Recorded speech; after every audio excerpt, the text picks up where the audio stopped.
un jeune homme plein de talent, éloquent par ailleurs, gagnant des prix Philippe Seguin, Inter Grande École, autour de l'éloquence, et qui va partager avec nous ses pensées, ses réflexions sur la philanthropie, avec un fil rouge que vous voyez qui est pensée et mots cassés. Désolé, c'est moi la surprise. Je suis vraiment content d'être là. Monsieur Gauthier, en introduction, a parlé de Notre-Dame, et comme elle ce soir, je suis en feu. Pour venir vous parler, je suis monté sur l'estrade, mais j'espère que contrairement à elle, je ne finirai pas par descendre. Voilà, je peux passer à la partie plus intellectuelle de mon discours, puisque Fénelon a dit que la philanthropie, c'est la connaissance de sa propre faiblesse pour supporter celle d'autrui. Alors je vais me servir de cette phrase un peu comme prétexte déjà pour vous remercier de me supporter, puisque dans quelques instants je vais parler de la philanthropie, sujet sur lequel je n'ai aucune expertise, personne ne m'a demandé mon avis, mais je vais quand même vous donner avec grand plaisir. Et comme vous pouvez vous en apercevoir, m'écouter, c'est déjà en soi un bel acte de charité. Mais si ce penseur a fait le long, moi j'essaierai de faire court, car on a tous déjà beaucoup souffert ce soir. On a souffert de compassion tout d'abord, face à des cas concrets sur lesquels on est tous d'accord qu'il est important de se pencher. Et comme vous, Cécile, moi aussi j'ai mal au cœur rien que d'y penser. Souffert d'admiration ensuite. Vous avez tous fait des choses fantastiques, face auxquelles on ne peut que se sentir banal. Et contrairement à vous, Laurence, je sais bien que ce soir, c'est moi le petit de la salle. Et enfin, j'ai souffert d'amour. Oh Patrice, oh Patrice. Il n'y a pas que dans tes restos que tu as volé mon cœur, attention, car après t'avoir écouté, il ne peut y avoir qu'un blanc dans notre conversation. Mais ça suffit, ces sont séances et successions acerbes d'incessantes facéties, et revenons à présent au présent précédent ces instants insolents, si vous êtes d'accord. Car aujourd'hui, nous parlons philanthropie, de ces sauveurs, bien trop souvent pris pour des sots rêveurs. Oui, ce soir, je m'en vais faire une ode à ceux qui pensent aux autres. Ce soir, je m'en vais faire une ode à ceux qui osent mettre la main à la poche sans autre idée en tête, hommes d'affaires, politiques ou encore pickpocket.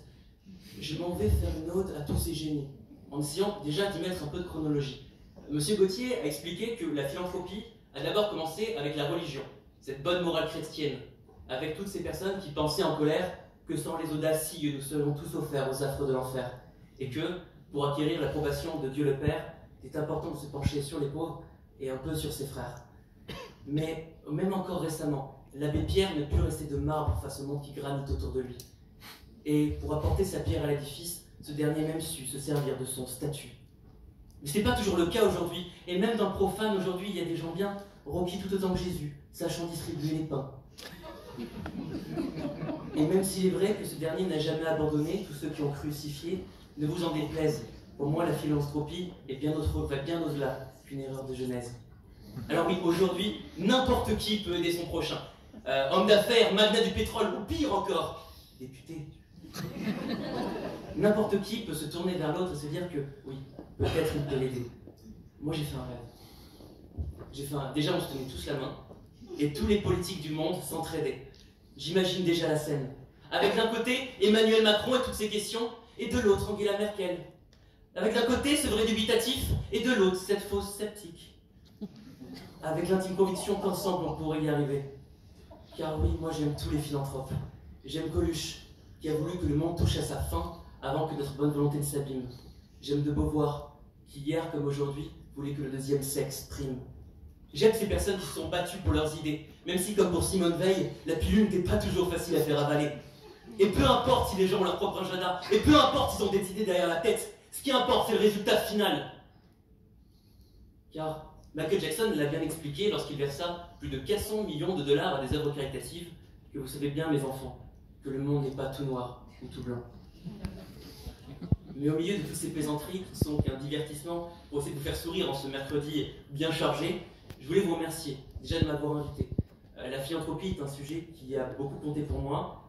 Je n'aurais jamais eu la chance de parler devant vous si, à des moments précis de ma vie, des sourires bienveillants ne s'étaient pas tournés de mon côté.